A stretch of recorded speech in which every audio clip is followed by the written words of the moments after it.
Hey there, it's our first episode of Easy Ethics. Are you ready? I appreciate the enthusiasm. Let's begin. This is Plato. Plato is a virtue ethicist from ancient Greece. He was born in... Yes?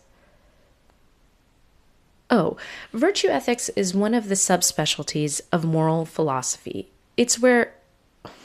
What is it? Right. I guess that makes sense. Fine. Today I'll give you a brief overview on moral philosophy. But the next episode is definitely going to be about Plato.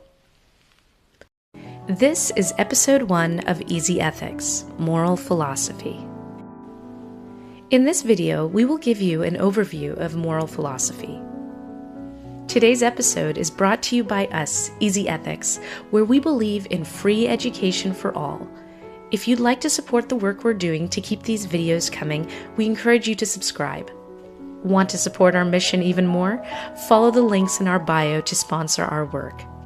All right, on to moral philosophy. Moral philosophy and ethics study what's right and wrong and how we go about figuring it out.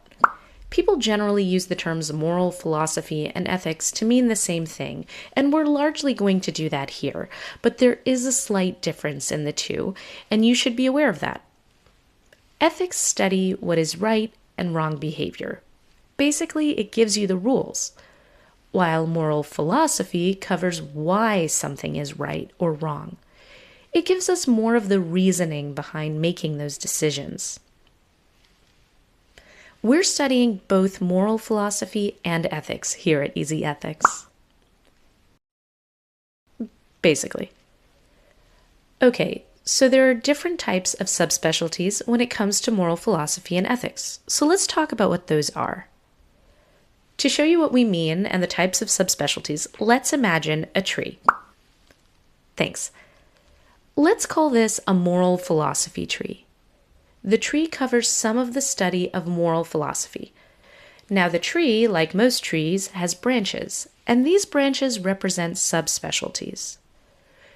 Those 3 big branches or types of moral philosophy are metaethics, normative ethics, and applied ethics. So let's talk about what each of those branches mean. We'll start with metaethics. Have you ever heard someone say, "That's so meta"? No, not like that.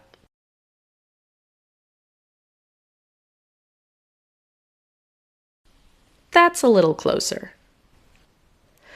The word meta, as we know it, comes from the ancient Greek word meta.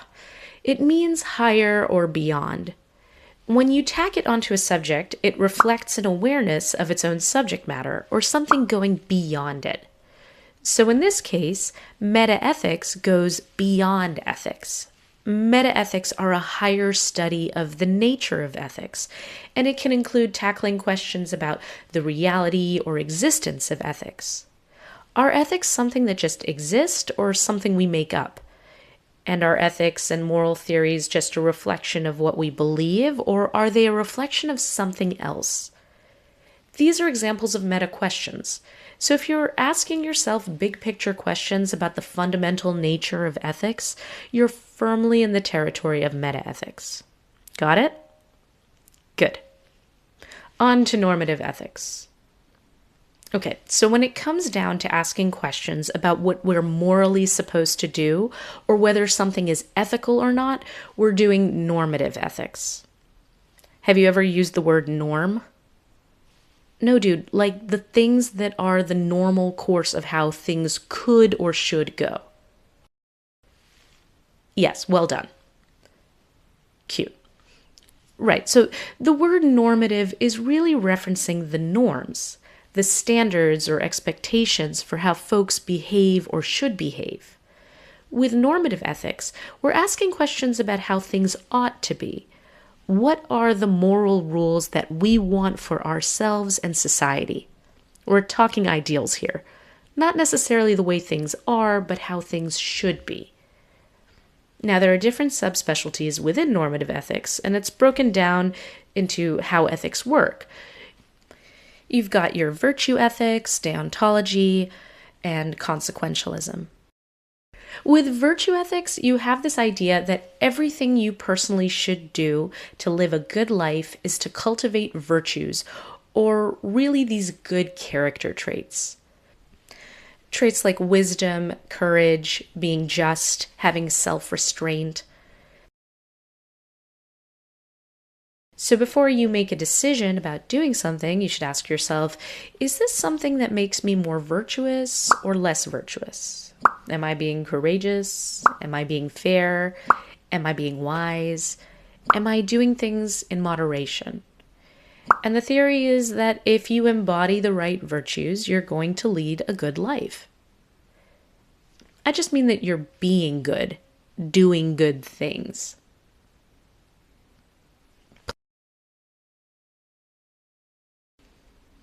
And then there's deontology, and it comes from the Greek words deon, which means duty, and logos, which means the science. This is the theory about you having a duty to do the right thing. You may have a duty to be honest. You may have a duty to uphold people's rights. Here, we're really focused on your intentions, your duty to do the right thing. Okay, sure.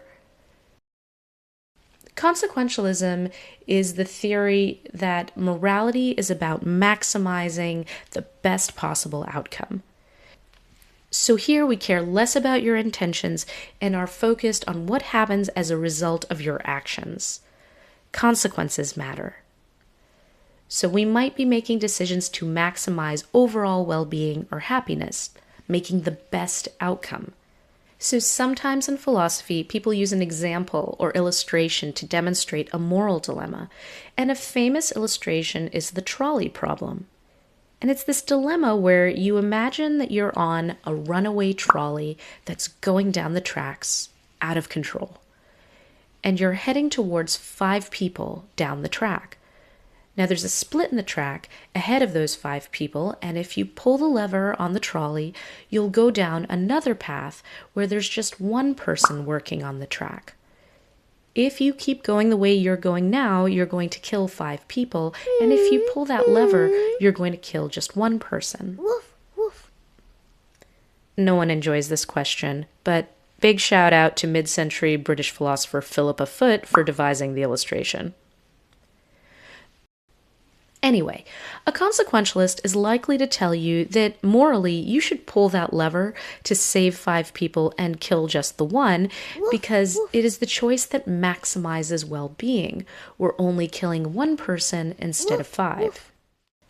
Anyway, we could spend a whole video on the trolley problem because there are a lot of facets to the dilemma that we could discuss other than just minimizing death. Okay, how are we doing so far? Great. Last but not least, on our big branches of this ethics tree, you have applied ethics. And it's what it sounds like. We're applying our ethical standards and moral analyses to real-life practical questions. And these questions aren't going to be for the faint of heart. Questions like, when, if at all, should abortion be permitted? How about euthanasia? When, if ever, is it all right to use the death penalty? Is it ever okay to drop a nuclear bomb? Is violence ever an acceptable form of resistance?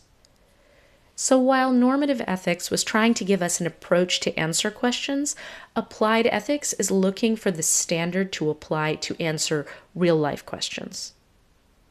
And that's what this moral philosophy tree covers. Great question. No.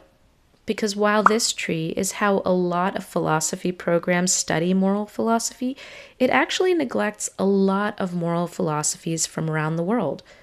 The branches of this tree are frameworks for thought about ethics, but other moral philosophy traditions and philosophers can't be categorized in these frameworks. There are religious traditions, indigenous and oral traditions, existentialists, care ethics, Confucianism, and the list goes on. And then there are these big picture questions on which any framework could vary. You've got moral realism, which says that there are moral truths that just can't be denied, like killing is bad. You've got cultural relativism, which says that morality could depend on culture. Some cultures eat meat, and when you're among those cultures, killing an animal for food is okay. Some cultures don't eat meat, and in those cultures, killing an animal may be viewed as morally wrong. There's subjectivism, where morality depends on individuals, so it's up to you to develop your moral code. And in subjectivism, that's okay. Morality is based on your judgment and not on the external world around you. Exactly. The big point here is that this tree covers some of moral philosophy, but it's not the whole story. Moral philosophy isn't just one tree.